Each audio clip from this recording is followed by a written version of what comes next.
Join us for the very first IFL Live at London's Indigo at the O2, Sunday, August the 13th, with me, Coogan Cassius, and some very special guests. Eddie Hearn, Darren Barker, Johnny Fisher and more. Tickets now on sale. So in the words of Eddie Hearn, you get up, you dress up, and you fucking show up. This is Joe Pugh for IFL TV. We're here at Newlands Gym with Miss World Champ, Nina Hughes. How are you? I'm good, thanks. How are you? Very well, thanks. Very well. Is these your kids behind me? Yeah, summer holidays, isn't it? So they come to the gym with me. Bring your kids to work day, bring your kids to work. How is mother duties on school holidays? How are you finding it as a world champ? You haven't got babysitters, you ain't got maids, not at that level yet. No, definitely not. No, they're happy. They come to the gym with me, and then we fit all the other fun stuff in between. It's been a while now. The dust has settled since your last fight against Healy. Yeah. Big event for you, Wembley Arena. A big step up, kind of from the Grey Civics and the York Halls of the world. Obviously, no disrespect to them, but how did you find, first of all, the experience of kind of being around Fight Week? So many media there. I know probably all in the queue for Eddie Hearn, but if not, they're trying to get a piece of the world champ. Yeah, it was a good experience, a new experience, something obviously I hadn't done before. I think I was more nervous doing the press conference and all the media stuff than I was at the actual fight. But yeah, it was good, so I enjoyed it. And first time boxing in front of a massive crowd like that. I think it was kind of 3 weeks out since when you found out that Courtney wasn't going to be your opponent on the night.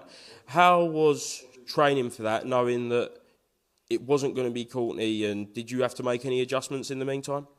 Yeah, we did, because when we found out, obviously, it was gutting. It was trying to stay motivated while another opponent was being found and didn't know what was happening. And so, yeah, it was really gutting. And then, obviously, we got Katie Healy, who's completely the opposite to Shannon Courtney. So everyone we've been sparring, we had to suddenly change, and we had to suddenly try to find tall sparring partners.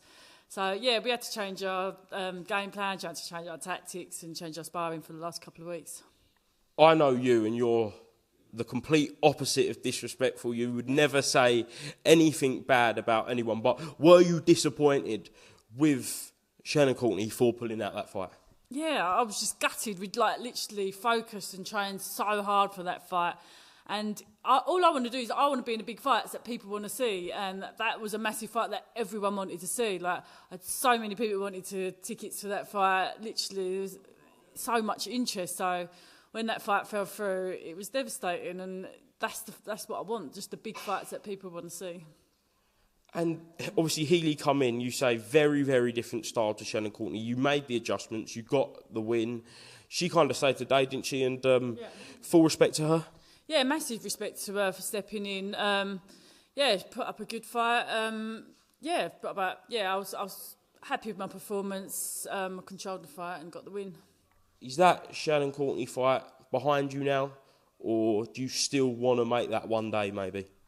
I mean, I'd never say never, but my full focus is on unifying now and fighting for undisputed. I mean, if the opportunity, who knows what's going to happen in the future, if the opportunity arose and I don't know even know if she's still boxing properly or she's not, so we'll have to see.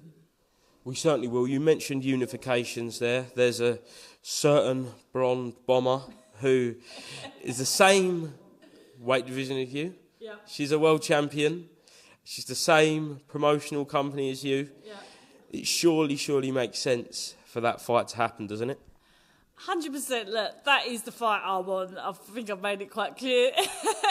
That's the fight I want. I just don't see where else either of us, like who else do either of us fight? That's a massive fight that people want to see. It's the fight that people want to see. It's the fight to unify. So I don't see the problem why it's not happening. Like, I understand, we've always said she wouldn't fight me next, she needs to come back, she wants to have a voluntary come back from injury, and that's 100% understandable. Like, that's what we thought. We thought she'd want her voluntary, and then we could fight to unify. But we keep getting told that she wants 2 voluntaries. So this fight isn't going to happen until like later on in the year, and I don't know why you'd want 2 voluntaries. You'd think 1 voluntary, go straight into unifying. Why do you think she wants 2 voluntaries then? And more importantly, why doesn't she want to unify the division as quickly as possible? I know she's coming off the back of a long layoff with her hand injury, so it is understandable to have your voluntary, but surely you'd want to make that fight by the end of the year, and if not, the first quarter of next year. Yeah, that's what you'd think. That's what you'd think most champions, but I don't know. If you want 2 voluntaries, to me, that just seems like you want the easy fights to just keep your world title as long as possible and just try and get as many easy fights until you're forced to fight someone. But, yeah, I don't know. Maybe she just wants to stay relevant for her OnlyFans. Have you spoke to her at all? And have you discussed this fight as a possibility? No, I mean, I've got nothing against her at all. Like, we've spoken in the past before. We've never talked. We just said hello when we've seen each other. But yeah, nothing against her at all. She's just got a belt that I want, and I've seen interviews saying she wants to unify, that she's the queen of the division. She wants to become undisputed. So if she says that, then why would you not take it? Unless it's all talk. Well, Nina, I know for a fact you don't believe what she said there because of your current pinned Twitter post. You called her out. To put it lightly, you called her out as probably a lie there, but all fun and games on Twitter and social media, just with the aim to get that big fight. Yeah, look, I'm just having a laugh with it. It's just all fun and games, really. It's just a bit of banter.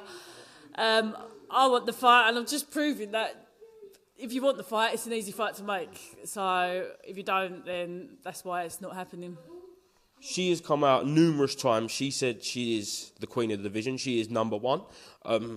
Obviously, you would think that, being a world champion, obviously, kind of where she's positioned now. But you've got yourself, you've got Luna, you've got Dina. They're fighting each other. Who do you believe is number 1 if it's not Ebanie Bridges?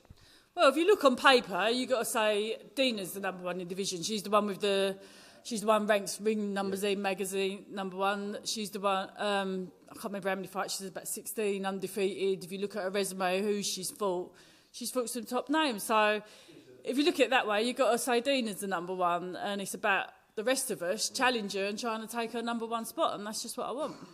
Well, you took the spot of world champion. You got that voluntary call against Jamie Mitchell, who did beat the woman, as it were, in Shannon Courtney. Yeah. We'll talk about resumes then. How does Ebanie Bridges' resume compare to yours? Because she has come out and said, look who I've fought. She's the queen of the division. But how do you see it?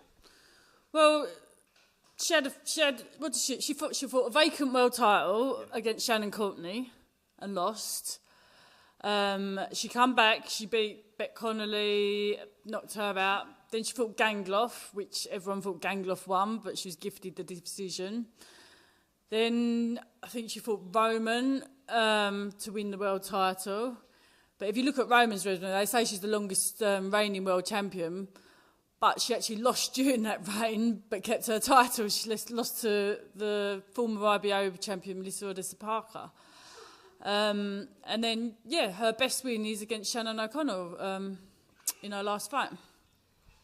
She's kind of come out and said, look at the resume, like, how would you compare yours? Because you've been in this professional game for a lot less time than her, but you become a world champion quicker than her in less fights. I think there's a British record in there somewhere. So with your resume, Healy, Mitchell, Ticey Gallagher, does that stand up to hers in your opinion?